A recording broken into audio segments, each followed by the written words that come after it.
Do you pride yourself as being a lone wolf? Ooh, ooh, ooh, ooh. If you have to stop it right now, here's why. We all have the boy in there who just tries to steal it. So, you know, I've considered myself a lone wolf for a very long time. I told myself, hey, I'm an introvert. I like to be alone.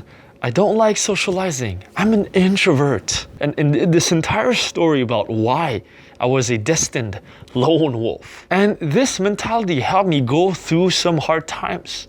Through times where I had to be really productive, put out a lot of work, whether it's homework at school or work for this YouTube channel, for example. It helped me go through long periods of solitude. While this was useful in the short term, in the long term, there are consequences. But make sure you stick to the end of the video. I'll tell you exactly what is my alternate view on this entire lone wolf thing. How you can be truly independent. So what is the lone wolf? What is it? The lone wolf is basically romanticizing being alone. They took the idea of a wolf that was excluded by their own tribe and then to venture off on their own and stuff like that. And they made an entire identity out of it that, hey, being alone is fine. Being alone is empowering. Being alone is better. This sort of false sense of superiority that by being alone, you're better than others. You're better than extroverts.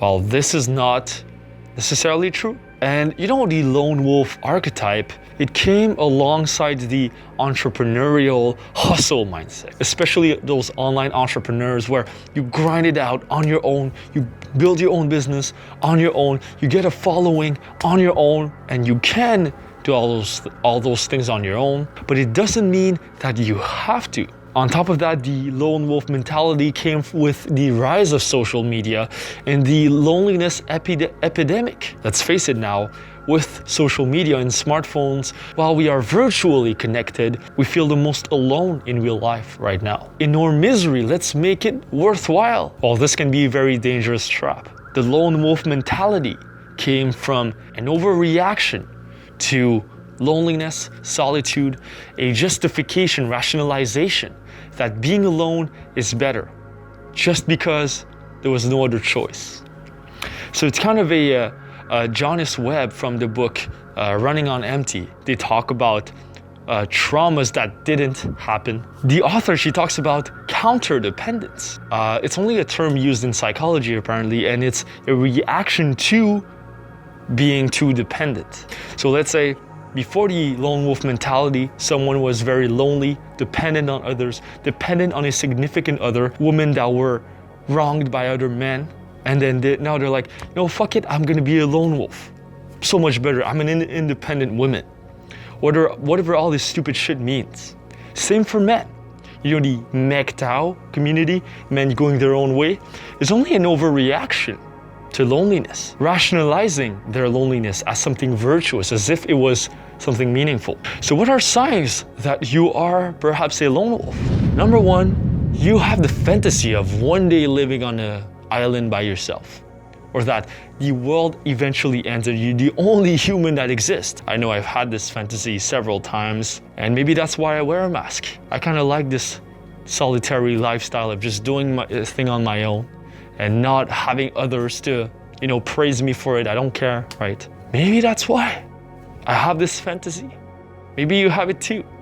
So we're on the same boat here, my friend. Another sign is you remember your childhood as being something happy, but somehow lonely at the same time, right?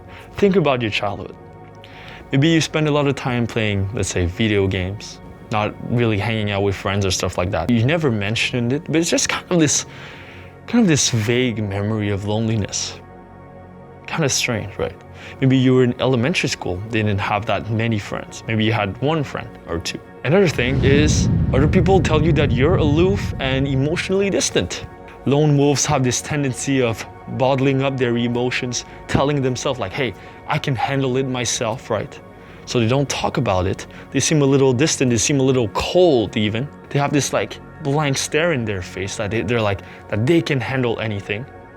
But that is just a facade. While inside they're torn apart. But the lone wolf facade is something that you can romanticize and say how much of a gladiator you are, how much of a hustler you are. Are you really? And another sign is it's hard to develop intimacy with others. Because hey, you think you can do everything on your own. Why do you need someone else close to you to support you? Well, it only comes from a fear of love, a fear of rejection, a fear of, there are many fears like social fears. My suggestion to you is that all of this is only a maladaptive reaction to all of those things, right? So what is the lone wolf mentality? What is the counter-dependent reaction? What is it? It's believing that your maladaptation is an adaptation. Now, what the fuck does that mean? It means that you rationalizing, you saying that your loneliness is justified, saying that all of this, having no social skills, being socially inept, seeing it as a virtue, that you just kind of deal with it like, oh yeah, I'm socially incompetent, but hey, at least I'm a lone wolf. At least I hustle, right? All those things. Well, you're not really adapting. You're just compensating by justifying how it's good to be alone. So what are examples of maladaptation? You're often alone. Therefore, you tell yourself, hey, I'm destined to be alone. I'm destined to be a lone wolf. That is my way to be alone. Well, is that true? Probably not. This is probably just a story that you made to romanticize your hero's journey, that you are a hero on a path as a lone wolf. No, you're not. You're a human being like me, like you, like everybody else. You're not a special animal. I've been rejected by my tribe, like social tribe, whatever.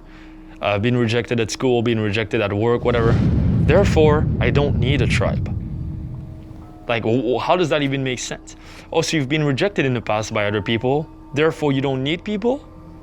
I don't think that's a right logical conclusion.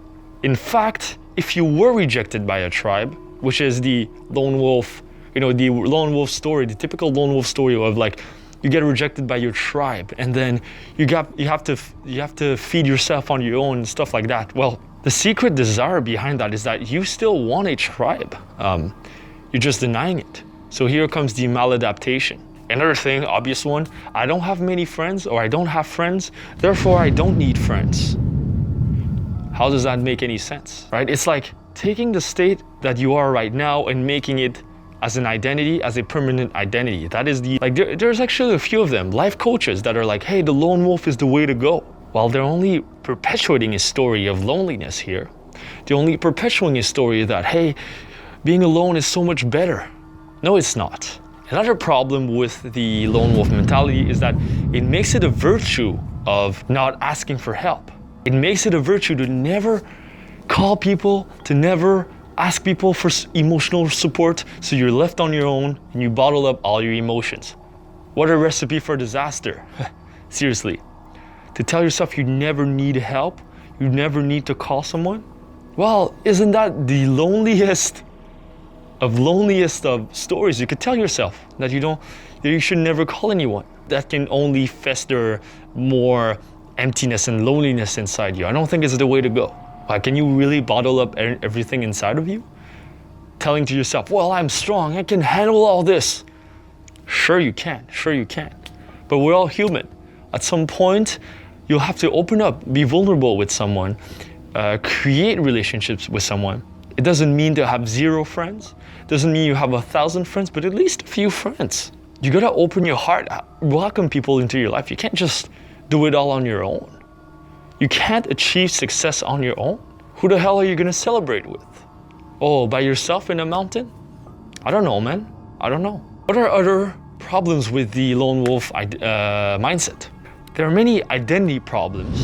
The lone wolf mentality is basically kind of misanthropic. I don't know if that's the word, but it's when you don't like other humans. It's like being a hermit. When you have the opportunity to build a healthy relationship or friendship with someone, you'll self-sabotage. Why? Because this relationship or friendship does not align with the lone wolf identity. Oh, I don't need relationships, right? When, let's say, a perfectly good group of friends, a group of people that would be a great fit for you, or not even just a decent fit for you, for example, and they want to hang out with you, let's say, once a week. Because of the lone wolf mentality, you tell yourself, oh, well, fuck those people. and then you retreat back into your cave, and then you isolate yourself. Like, is that really the life you want to live? Really? Sure, okay, sure, maybe you don't actually like socializing all the time, but hey man, like, you can't repress your desire for socializing. If you do have those desires, don't run away from those desires. Don't run away from your fears. Don't run away from loneliness by justifying it. Connect with others. Be willing to connect. So what are the lone wolf's repressed desires, right? What are they hiding from? The lone wolf secretly longs for companionship, relationship, and deep friendships. But because he or she cannot get them, they tell themselves a story that they never wanted it in the first place. Come on, let's face it. If you've told yourself, hey, I'm a lone wolf, well, don't you secretly long for a girlfriend, a boyfriend? Don't you secretly long for connection to fill this void inside of you? Why do you pride yourself as being a loner, while all you could do is develop your social skills, meet people? You don't have to make 1,000 friends, but maybe you just need to make a handful, maybe 5, not even, maybe just one friend. How about you start with one friend and see how your life improves? I've not known any people that had 0 friends that were fully happy. I don't know them. Anyone who claims that they're happy with 0 friends, they're full of shit. If you know one of them, some people that claim that they have 0 friends. I saw a life coach on the internet, they're like, I have 0 friends. Yeah, right, you have 0 friends. Okay, if you have 0, what does a friend even mean to you? Anyone who tries to market you that you should be a lone wolf or whatever thing, I think they're full of shit. Another desire of the lone wolf is to find a new pack of wolves. Think about it. The lone wolf is a lone wolf. Why? Because they were rejected by their own tribe. They were rejected by other people. Or do you think the wolf just left by himself? Left on his own to fetch for himself, to feed himself, to hunt himself. But at the end of the day, the lone wolf wants a new tribe, or at least wants to find another wolf to reproduce with, to start a family and start a new tribe. But I don't think the lone wolf would ever want to live his entire life by himself. And the last desire, repressed desire of lone wolves is they want to be loved and accepted. Pretty obvious at this point, right? If you followed this entire video, you probably touched upon this sensible desire of yours.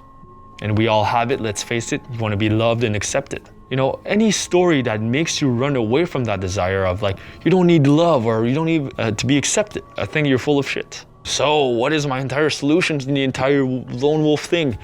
My alternative to you is to develop true independence. And how does that look like? Someone who's truly independent, truly self-reliant, genuinely does not need that many friends. Genuinely do not want that many friends.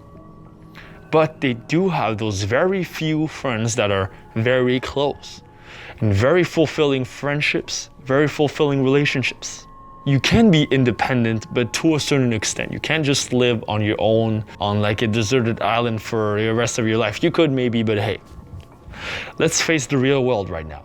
Number 2, they genuinely love their alone time. Their alone time is not a justification for being unable to be social, for being unable to make friends. No, their alone time is what they cherish. When they meditate, contemplate, when they journal, when they work on themselves, when they are productive. Number 3, hopefully they have great social skills. I don't think you can really be independent, truly independent, empowered independent person if you don't know how to be social, if you don't know how to call into your social skills to apply them in the real world, because the real world comes with the social game. If you deny the social game, if you run away from the social game, there will be a problem here. There will be a glass ceiling to your achievement, to your happiness, because it's social. You gotta understand the social game. You gotta play the social game. And any lone wolf who wants to deny the existence of the social game is deluding himself or herself, romanticizing that the social game is just for stupid people. No, you can't run away from the social game. The social game will always be there. So learn those social skills. And number 4, that's actually a big one. The independent person does not make it a big deal. They don't make a big deal about their independence. They don't tell everyone that, hey, I'm a lone wolf and I'm proud of it. They don't give a shit. They just kind of do their thing on their own, and it's just, hey, that's just how it is. They don't tell other people that being alone is better. They don't try to challenge extroverts telling them, you should be an introvert. No, they just do their thing, and by doing that, they don't limit themselves to a certain archetype. They allow themselves to be social when they have to. They open themselves up to the possibility of making relationships, fulfilling relationships, and they don't stun their growth to a certain identity that they are a loner or something. No, truly independent people are not necessarily outcasts, right? They just pride themselves on, I don't know, their work. And they are flexible, they can be social, they can be very introverted, and independently of what other people think, they just do their thing. So my solution to you is develop true independence, self-reliance. Develop your resourcefulness instead of mindlessly grinding it out every single day. Telling yourself you're a lone wolf because you're destined to work alone. You're able to go to a bookstore, pick up a book to better yourself. You're able to do your own research when there's a problem. And you're also humble enough to call someone for help. You're humble enough to seek mentorship, seek mentors to help you become better, right? Maybe I'm one of them for you, right? An online mentor or whatever thing. You're humble enough to watch this video and tell yourself, hey, I can better myself. I don't need to do it all alone. I can have online help. I can have an online support group. I don't need to be alone. I'm resourceful enough to get those connections when I need them, but I can get those connections independently. I don't need somebody else to tell me who to be friends with. I independently know how to make friends. Independently know who to associate myself with. There's a big difference here. And you can get those resources on your own. That's different than being alone. And the last thing is develop your social skills. Instead of priding yourself on your social incompetence, why don't you develop social skills? Not that all lone wolves are socially incompetent, but hey, if you spend more time alone, chances are that socially you're maybe less attuned than those other social butterflies. You're probably a little less loud. You're probably a little less, social. Maybe you're just not interested in the social game, which is fine. But don't call this being a loner or a lone wolf. Call this your personal independent choice to have a few fulfilling relationships, not being a loner in the wilderness. In conclusion, the lone wolf mentality, has their upsides. In the short term, it can really help you go through tough times, but I don't think it should be a permanent identity. Remind yourself what you truly want out of life. Follow through that. And don't run away from your deepest pains. Don't run away from your social problems, relationship problems, your friendship problems, and telling yourself, I'll be alone now. Confront those problems. Solve those problems. It's okay to want something and not be able to get it or have difficulty getting it. Hey, if you wanted a girlfriend, if you wanted a boyfriend, it's okay to admit that you want one and admit that you were not able to, but that you still want one right now. Don't go run into another direction telling yourself you never wanted it in the first place. Don't tell yourself you never wanted friends in the first place. Shut up, dude. Shut up, dudette. I know you want friends. Come on, everyone wants friends. You at least want one genuine friend in your life. So I invite you to confront the truth. So thank you for watching. This was how to deal with the lone wolf, whatever shit that's been thrown around the internet lately. Did you consider yourself a lone wolf? Let me know in the comments what you think about it. If you disagree, let me know. If you agree, let me know. And click on the bell because I release videos every Monday, Friday. I'll see you next time. Peace.